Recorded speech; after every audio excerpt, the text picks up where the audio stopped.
You know that I wanna be good for you. You know that I wanna be good for you. Hello everyone and welcome back to Always Watching. For those of you new to my channel, I review all things movie and TV. So if you like what you hear, subscribe, share, and comment down below. So today we're talking about the Netflix series Beef. I was so pleasantly surprised. It's a love it or hate it. I don't think there's any sort of two ways around it. But personally for me, I started one episode and then I binged the rest.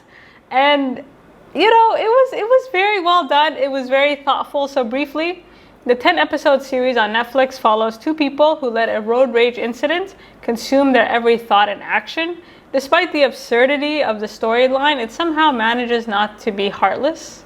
Like, there is a point to it. Like, you feel like you've gone through so much with each character and you understand each character to the point where they're actually quite relatable. Right? And I was very impressed by how the script was able to do that. And a lot of that is because it's anchored by two very amazing performances by Yeun and Wong. And I didn't even know Steven could sing, right? Yes, he's a king. There were so many moments in this where I was just smiling ear to ear. And although our two main characters, Amy and Danny, they're not on screen together often, but you could cut the tension with a knife. Right, like you can feel the hatred from like planets away. And I went back and forth. You know, they're not particularly likable characters. Sometimes I would side with one, sometimes I would side with the other. And you know, by the end of it, I just understood both. You know, like it wasn't so much about liking either one, but I could kind of understand the mentality that led to this point. And that was a very tricky thing to do. The series was actually inspired by a 2019 incident when the creator, Lee Sung Jin, was driving home through Los Angeles traffic. He was sitting at a red light and he missed the green.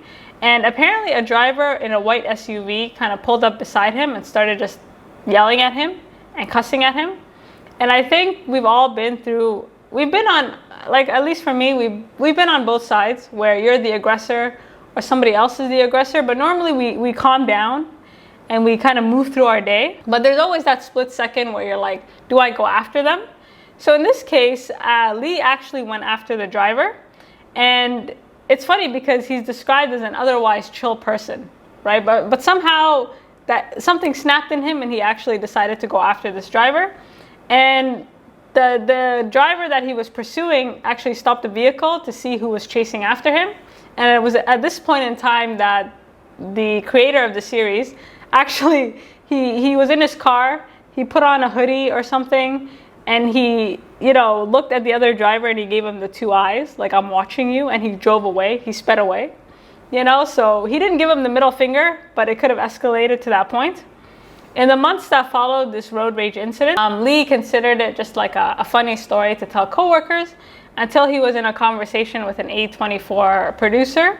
And they kind of thought, oh, maybe there could be a series here. Maybe there could be something here about two people very stuck in their own subjective realities. Originally, they actually struggled to come up with an arch nemesis. Like, Wong wasn't supposed to be in it. It was they imagined it to be a white guy. And I do think that substituting this idea for a woman, it added something interesting to the series, right? I think had it been a white guy, it would have been kind of boring. Like, we've seen that type of story before. And so I appreciated how the series balances both perspectives. Like, again, it's not asking you to like anybody here. It's just asking you to be like, it's just asking you to understand. And road rage is actually going up. It's increasing. And I think the reason road rage is increasing is because we live in such a, like, people are very lonely and we're so wrapped up in our own woes that when something happens, you know, it's very difficult to give people the benefit of the doubt anymore, right? Like, you know, society has been so tailored to the individual. And as a result, we kind of move through life thinking about what we're thinking about, right? And, you know, things happen. You never really know what people are going through. But I think our tolerance level for people has decreased, right? Like, that kind of benefit of the doubt is slowly going away. And it's very easy, I think, nowadays to develop that us versus them mentality, like you versus me, which is, you know, very unhealthy. And I enjoyed watching how a conflict between two people just ended up destroying like a whole community of people. Like, it just dominoed into such a disaster, you know, like everybody just got, you know, and they didn't know it. You know, a lot of people got wrapped up in this, and it wasn't really their choice. And the question isn't so much like, why are they angry? It's more like, why can't they let it go? You know, like time and time again, they fight their better instincts, and they just keep dragging it out and dragging it out and dragging it out. And it's like, why can't you stop? It's hard to say, but I actually think their road rage saved their lives, both their lives. Because when we meet Danny, he's actually returning these cookers he was attempting to commit suicide with. He was kind of done with life, and he was sitting in this car, and he didn't really know how to move forward from here. And his decision to go after Amy, it happens in seconds, right? Again, like we've all been in a road rage incident. You're sitting there, you want to kill the other guy, but you move on. But because he was in such a desperate situation, you know, he was very vulnerable. And so that was the last thing he needed. And Amy, on the flip side, she was apparently sitting in her car thinking about all the voice notes, all the messages, what if this deal doesn't come through? And it's not articulated, but she didn't try to commit suicide, but she seemed suicidal, in my opinion.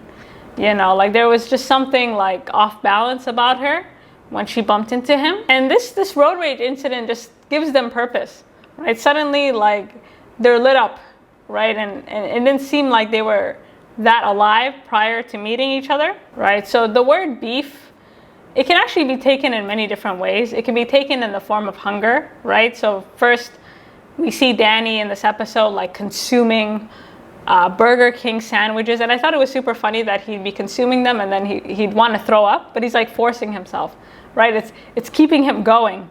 And on the flip side, we see that Amy, you know, she kind of restricts herself. Apparently, she did have a sweet tooth growing up, like her daughter has it, and she's always trying to stop her from like consuming too many sweets, right? That seems to be an ongoing thing. So this relationship to like beef as like food, and then beef as like, you know, a feud, you know, is really interesting because it kind of fills the emptiness inside of them. It sustains, it gives them this energy, or replenishes them. It gives them this like this will to survive. But the problem is it's in excess, right? And if you consume meat in excess, it's not very good for you, right? It's not very good for your heart. So I like the double meaning in beef, like as this thing that's, you know, this anger that's literally fueling their very existence, because I really don't think they had much to live for prior to this incident. So starting with Danny, he is the oldest child of Korean immigrants, and he really believes that he deserves success, right? He strongly believes that he's wasted potential, right? And his dream is to take care of his parents before they die. And a lot of the responsibilities that he takes on, no one asked him to take on. And the other thing too with Danny is that he's very competitive.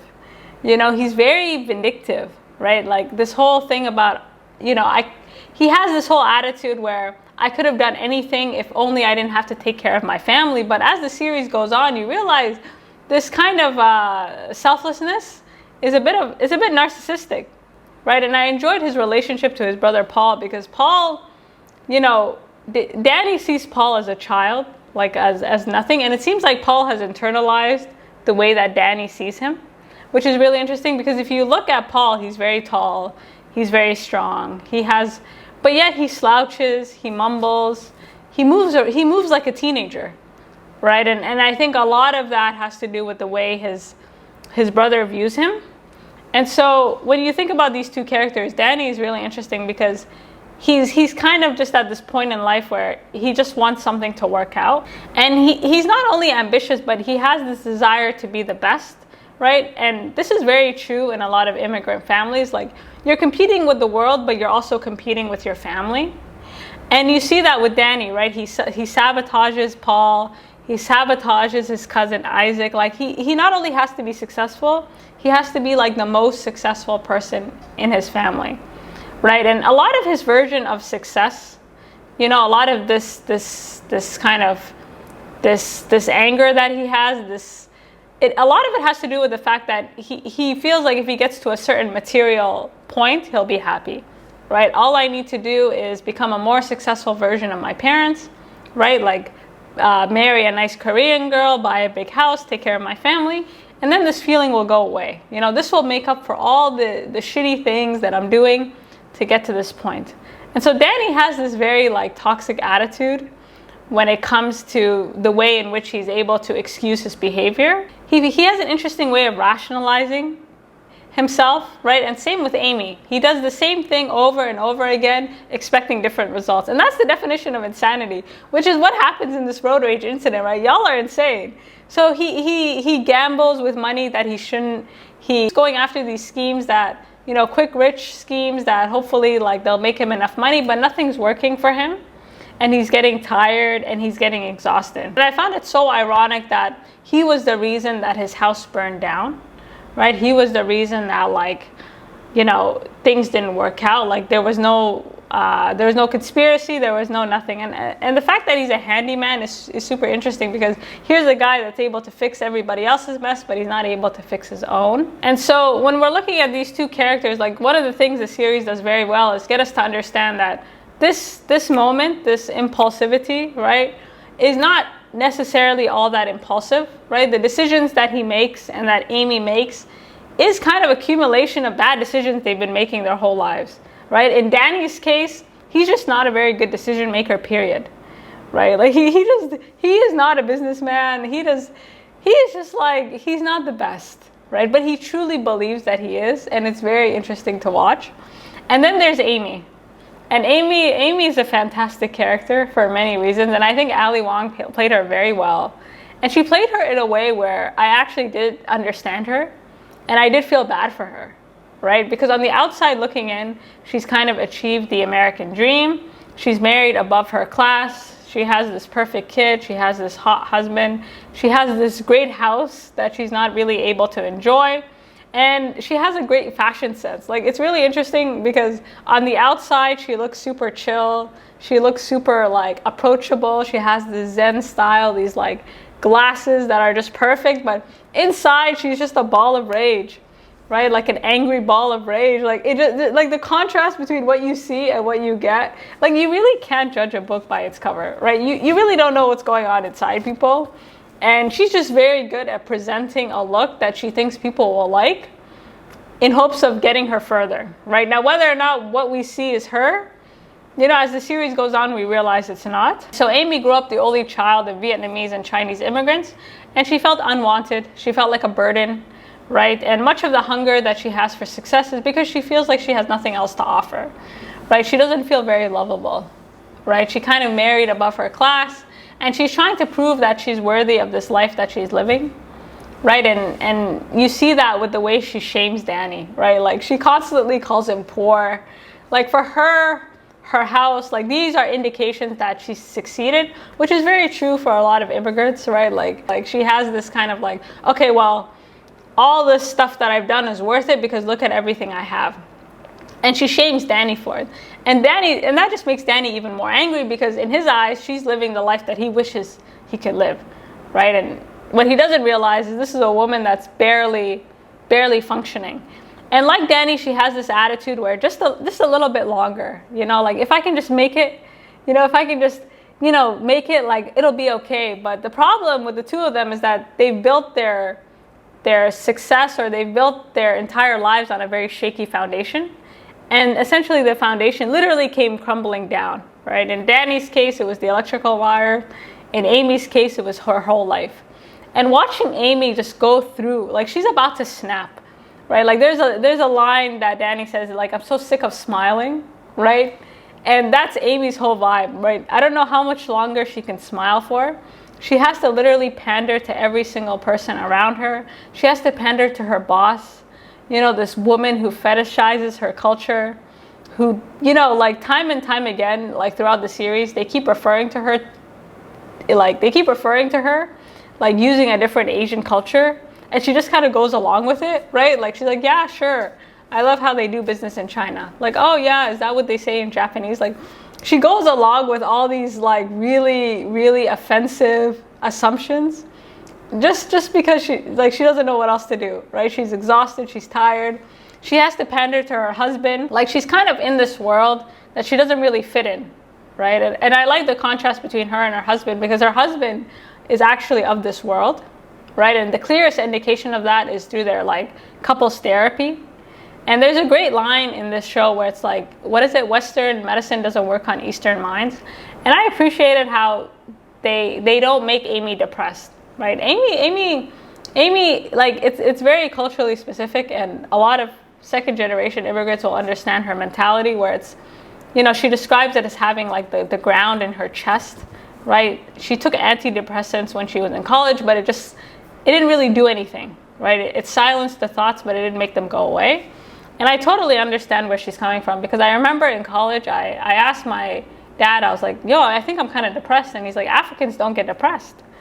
Like straight up, he's like, Africans don't get depressed. And their logic is like, you need to work harder, right? Or like, it's their way of kind of telling you like things aren't that bad. So a lot of Amy's sort of this thing that she feels, that medication and Western medicine and her husband, like, has to do with the fact that she's experienced zero, right? She knows what it's like to have nothing.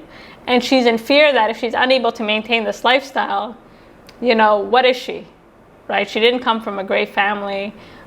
She wasn't born into money. And so there is that pressure, you know, in her chest that's like, I have to succeed. And this desire to succeed is connected to her ability to feel loved, right? She doesn't feel like she's worthy of love unless she has these things. And this is a very difficult thing to explain to a counselor, you know?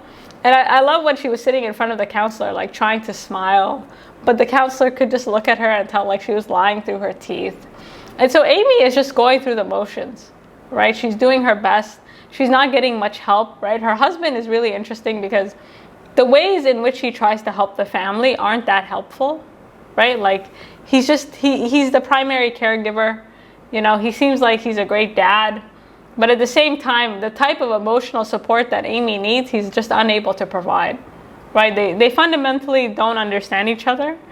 You know, they try to, but there's just something missing. So the more we kind of unpack their lives, you know, it's really interesting because Danny and Amy are in such a situation where they feel like they are responsible for the people around them. And it's to the point of self-obsession, right? Like in their kind of, you know, willingness to support the people around them, there's also this kind of self-obsession where it's like, only I can do it. You know, everybody's incompetent but me. Like there's this kind of me attitude. And this kind of self-obsession is true for most of the characters on screen, right? Like everybody's ego goes first and nobody really cares about the other. As hard as they try to admit, like the one thing I found fascinating is that no matter, like as things got progressively worse with Danny and Amy, they never really blame themselves, right? Like there's still that disconnect. And as more and more people keep like entering into this feud of theirs, they never think to say anything, right? Like when Amy, for example, her mother-in-law ends up having that incident with those burglars, she doesn't really see it as, she doesn't see herself as that responsible. Then again, this kind of detachment that they have, a lot of that has to do with the choices they've made up until this point. And it's really interesting because there's a lot of emphasis on the show on appearances and conversations about renovations, about, you know, like houses needing to be renovated. Like Amy's obsessed with her house. She can't enjoy it. It's like a prison at this point. But there's all this discussion about remodeling, redoing, right, with Daniel and the church and just his terrible job at his house. And, you know, you have two people here that, you know, the harder they try to look put together, the more they go through the motions, the worse it is. And I thought it was really interesting because you have Amy, you have Danny, and then you have Isaac, who's literally in jail, and he's more free than all of them, right? So this idea that, you know, where you live or what you drive is somehow going to offer you some type of peace of mind, you know, that's not necessarily true, right? Like they're all kind of dealing with their own prisons, some literally, some not so much. And it just kind of explodes, right? Like there's fake it, like they're the definition of fake it till you make it, right? And they just couldn't fake it anymore. You know, towards the end of the series, like that last episode was such a change in tone. It was really depressing. And there's been this running theme throughout the show of crows and people attacking crows. And it could be taken in many ways, right? Like crows usually foreshadow bad luck or doom, but it could also foreshadow freedom, right? I thought it was really interesting that it took until Danny and Amy were literally trapped and unable to go anywhere for them to be free, right? And I think simply by opening up, they gained a certain peace of mind that they were unable to get, right? Like Daniel admitted that he was about to commit suicide that night. Amy opened up about a lot of things, and they kind of understood each other. And what I enjoyed about the last episode is that they were really kicking it, right? Like they were really, like, they almost couldn't believe that they had found someone that understood them. And this kind of revelation, I think, kind of brought them a peace of mind where it's like, okay, I'm not the only one who feels this way. And maybe I am worthy of being loved. That last scene with Amy and Danny is interesting because I don't think Danny is alive.